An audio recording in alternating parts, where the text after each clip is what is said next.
Welcome back, ladies and gentlemen, to another episode on the Finance Channel. My name is Dr. Wiley, and today we are going to talk about one of my favorite topics in the world of finance, because I have been in these markets for quite a while, the crypto market. Now, as we all know, it can be quite a volatile and confusing space. So today I want to give you all a bit of an update on what's going on in the crypto space as a whole, and how it's developing and what kind of trends we are seeing currently in the data. Because as you all know, a lot of cryptocurrency, and especially the leader of it all, Bitcoin, runs on blockchain, so you can look into the data because it's all open to the public, because it's a public blockchain. You can literally look up everything on it. It's quite great and transparent, which I like a lot about the technology. So, without further ado, let's jump right in. Alright, let's start with something simple, aka the chart patterns. Now, as we all know, Bitcoin runs in cycles, because Bitcoin itself is programmed in a certain way that every 4 years the amount of issued Bitcoin to miners, the people who secure the network and validate transactions, gets cut in half. So basically the inflation rate of Bitcoin is constantly going down, and every 4 years it gets cut in half. We started back in the day, all the way back when it was created, with 50, then it went to 25, 12.5, 6.25, so on and so forth. And we are currently in the fourth cycle. Now, as we all saw a while ago, in 2020 and 2021, Bitcoin went up immensely, all the way to a peak of around 65k. Then it went back down again, and then it went back up again to 68k, and then it went back down again, and now we're back at the bottom. It's currently forming what they call a channel, as you can see by these two lines here at the top and bottom, which means it is working its way up, but it's taking its sweet time, to say the least.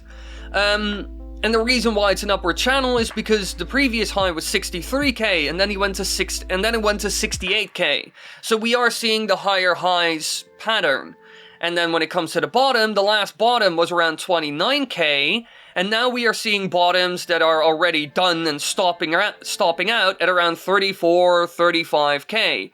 So we are also seeing higher lows, which means we are forming a higher high, higher low, higher high, higher low, higher high, aka we're slowly going up in a bit of a staircase-like pattern.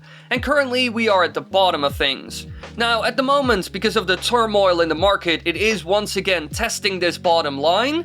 Personally, I expect it to hold because of the fact that it has created this incredibly strong bottom, which it has tested multiple times now, so it is a very strong, what they call in the world of charting, resistance. So I don't expect it to go below this line, to be honest. It might dip below it for a short amount of time, but it would only present you with a good buy opportunity. However, this isn't the only thing that's in our favor. There is also fundamental on-chain data that is currently in our favor, and that's the next thing we will talk about. Now, there are a number of different fundamental data points we can look at in order to figure out where the crypto market is, and one of those is the logarithmic growth curves. This chart uses historical data in order to predict future price points of Bitcoin, and this one has been incredibly accurate as long as crypto has existed, as you can see from the chart right here. If you decided to buy Bitcoin every time it got to the bottom of this range, and then dump it somewhere at the top, or just keep buying and accumulating it and putting it in, for example, decentralized finance and loaning it out, you would have made a lot of money. Personally, I used this chart back in 2019 and 2018 in order to buy cryptocurrency at favorable points. For example, here at the beginning of 2019, and even later on here at the end of 2019, and even here during 2020, when the whole Corona thing happened. And currently, we are once again at the bottom of this little range. As you can see, we went to a high portion, but not even the top. The top of the range is around $100,000, which was my personal expectation for Bitcoin as well. As you can see, we went around 63, then the next high we had around 68 wasn't even that high on the logarithmic growth curve scale, and now we are almost back at the bottom of it again, with the bottom of this being around 33, 32k. And as you can see, every time we get to the bottom of this, it has been an amazing time to add to your position, or to just keep it somewhere on decentralized finance and earn interest on it so you can slowly build up your position without having to put money in it every month, for example, or all the time. So in my opinion, it is actually quite a good time to get more. Personally, that's what I will be doing. I still hold a lot because I actually haven't sold my position at all, because I wanted to see somewhere near the top of this range, which was around 100k for Bitcoin, which we didn't see in the end because there's a lot of turmoil in the market at the moment. But I also don't think we will see a lot more downside on Bitcoin since we're already near the bottom of this. The lowest we could go is 32, maybe 30k, that it dips below it slightly for a short amount of time, just like it did in 2020 and at some other points. For example, here, it almost touched the bottom, but still didn't even go underneath it. So this is already in our favor. But there is more. Here we can see a chart that's called the 1-year hodl wave. And this one tracks how many bitcoins are actually held privately in wallets, so off exchanges. They're not found on eToro or like Coinbase or anywhere else. They're on privately held storage, so that means USB sticks and whatnot. And how long they've been there and what percentage of the total amount of Bitcoin is currently residing there. And as we can see at the moment, we are at a peak. It is 65% of Bitcoin has been out of circulation for more than a year, which is a new all-time high. And as you can see, every time this 1-year hodl wave chart goes high, it has been a great time to add to your position. And Bitcoin doesn't really go down that much anymore, because it kind of holds the line because so many people are adding to their position. So personally, I would say this is a positive trend, and I am doing the same. I'm also buying Bitcoin and putting it either in decentralized finance or holding it on personal storage for the long run, as a way to diversify my portfolio and to hedge for the current financial system. Because as we all know, crypto kind of stands outside of that for the most part. The Federal Reserve or the central banks of the world can't influence the monetary policy of Bitcoin or any other cryptocurrency for that matter. So this is another positive thing to see. And we are seeing this behavior of people buying and holding on exchanges as well. Let me show you. This article by the Bitcoinist, which is just a Bitcoin website, to be honest, they just cover news and stuff like that, shows off that, as you can see, the Bitcoin supplies on exchanges, so that's places like Coinbase, Crypto.com, Bitfavo, like any place you can buy Bitcoin and trade in dollars or euros or any other currency for Bitcoin, we can see that the amount of Bitcoin they are holding is going down, down, down, while the amount of people holding is going up, up, and up.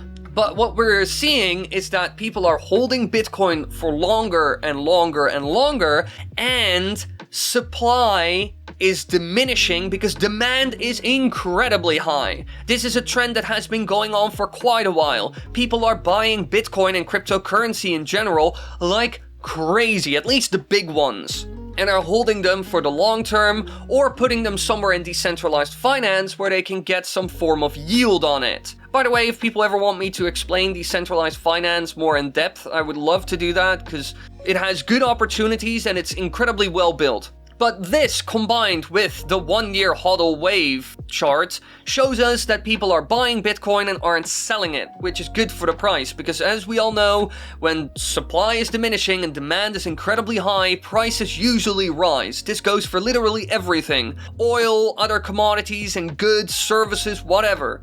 And we are seeing the same on Bitcoin. But there's one last thing that's in our favor when it comes to fundamental data. This is the Fear and Greed Index. This is also another amazing metric to find out whether Bitcoin is cheap and whether it's a good time to add to your position. As soon as people start to panic, you buy. Just like Warren Buffett always says, when people are fearful, be greedy, and when people are greedy, be fearful. And this thing tells you exactly when people are fearful and greedy, and it's quite darn accurate. And currently, we are sitting at a score of 22 out of 100, which is extreme fear.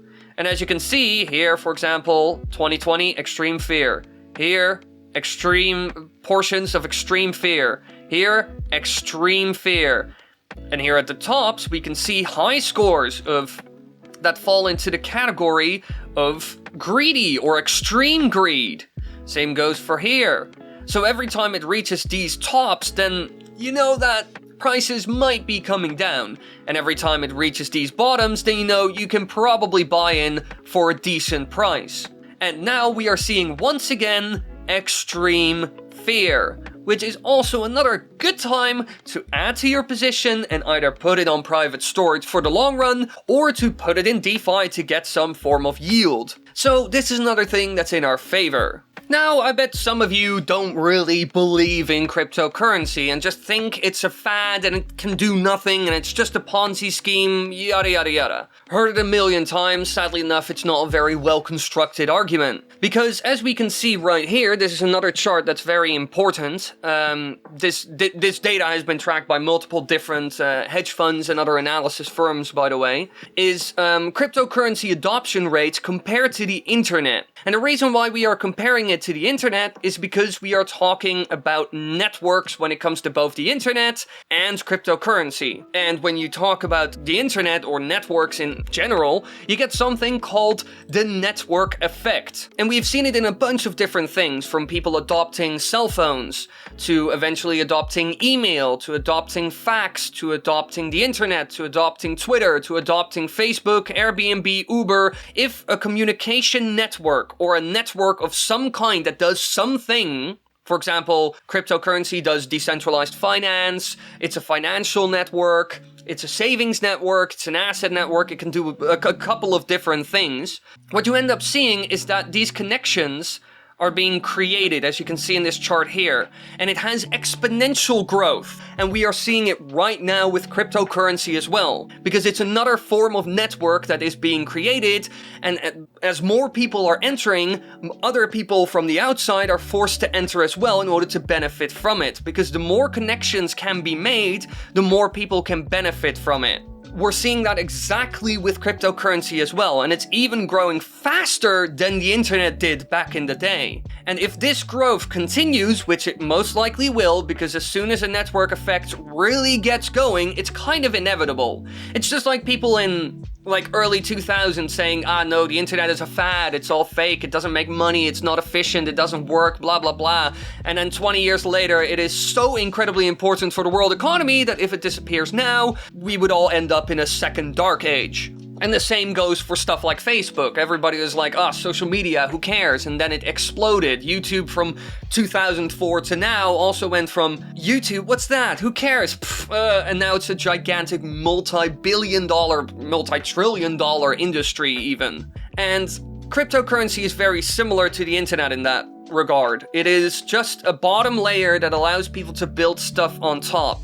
And you can make a lot of different things. You can make decentralized storage applications, so Google can't necessarily look into your Google Drive and take your stuff, or if Google Drive goes down, you can't access your stuff anymore. Or decentralized internet networks with stuff like Helium, or decentralized finance applications with Ethereum, so people can loan out money to other people and people can lend and they can do arbitrages and they can do all kinds of complex financial things, or even borrow money to, renovate their house. That's literally possible with cryptocurrency and decentralized finance nowadays. And thanks to that, it keeps growing, and as more people come in, more bright minds come in to create new stuff on it, and more money comes in order to finance the production and creation of those new concepts and things. And so the adoption of Bitcoin will continue to grow. The question is, can you just ignore the volatility of it, just like we had in the internet? Because if you look at the late 1990s, you can see the internet also was a very volatile place.